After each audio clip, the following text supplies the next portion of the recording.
Have you ever sat around telling ghost stories to your friend and someone said something like, "This is a true story because it happened to me," or "This is definitely true because my mate was there"? Well, that's exactly what Mary Shelley is doing at the beginning of Frankenstein. By setting the narrative up in this weird way where we as readers are listening to Shelley, who is writing the story through Robert Walton, who is writing to his sister and then hands over to Victor Frankenstein to tell us all the juicy stuff. It seems to me that she's setting up a kind of gothic horror storytelling scenario, drawing on the oral tradition of storytelling. It kind of adds a sort of validity to the whole thing, makes it seem a bit more genuine, real and believable. This isn't just Mary Shelley writing a piece of fiction. The epistolary section of the novel, that's just a posh term to say it's written in the form of letters, seems to root it in the real world. It gives it an authenticity that draws us in and engages us as readers. It seems to me that this is deliberate on Shelley's part, and you can look at the end of the novel to see this. At the beginning of the novel, Walton sees the monster from a distance, a being which had the shape of a man, but apparently of gigantic stature.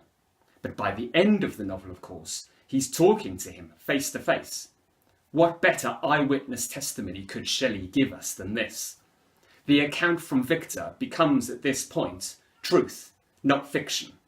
So if you're thinking about why Shelley uses this frame narrative structure of a narrative within a narrative within a narrative, maybe it's because at the end of the novel, she wants to bring us back to our original narrator, Robert Walton, and conclusively tie Walton's narrative with Victor Frankenstein's in a really concrete way, as if to say, hey, this isn't just a story. Look, here's the monster.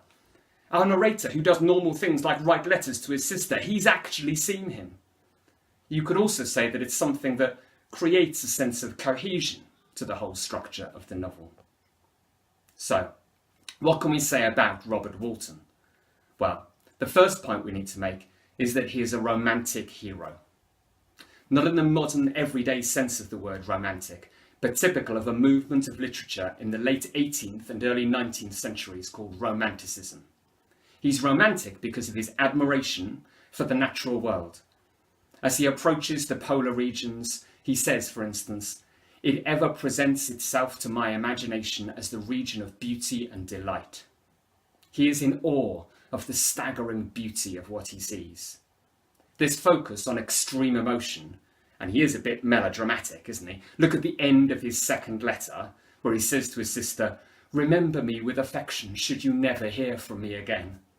All these trembling sensations, as he calls them, are perhaps a reaction to the industrialization and focus on scientific rational thought that was also prevalent at the time. It's like we've got two competing forces being explored through the novel. On the one hand, romanticism, with its sense of wonder, extreme emotions, focus on experiencing nature and the beauty within it. And on the other hand, enlightened scientific reason in an increasingly industrial Europe. Walton is a romantic not just because he loves nature, but because as a self-educated man, he seeks to advance his education further through travel. The second main thing we need to note is that in many ways, Robert Walton is quite like Victor. We're definitely meant to look at them as parallel characters. Both are self-taught, both set out on a quest for discovery of some sort, and both are ambitious. When they meet in letter 4, it's notable that Victor recognises himself in the young Englishman when he says, "Unhappy man, do you share my madness? Have you drunk also of the intoxicating draught? Hear me, let me reveal my tale, and you will dash the cup from your lips." It's like he's seeing himself in Walton before it all went so terribly wrong, warning him against being overly ambitious, that it's actually possible to go too far in your quest for knowledge and discovery. Shelley celebrates human potential in this novel. People can do amazing things if they're prepared to explore and seek and strive and study and travel and dream and persevere. But beware of going too far. There have to be limits and parameters and lines that shouldn't be crossed. As a 21st century reader, in a world where we have the capacity to blow ourselves up several times, and we're worried about the long-term risks of the development of artificial intelligence, Mary Shelley's warnings are particularly poignant.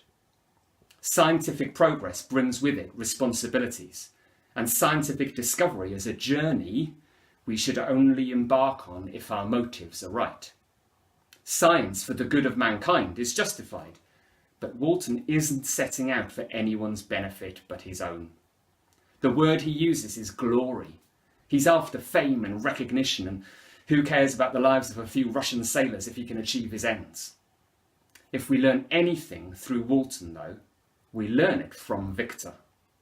Victor might seem like the mad one when he's on the brink of destruction, half famished and freezing to death, yet only prepared to get onto the boat if it's heading north. But his advice is worth listening to when he says, "You seek for knowledge and wisdom, as I once did, and I ardently hope that the gratification of your wishes may not be a serpent to sting you, as mine has been."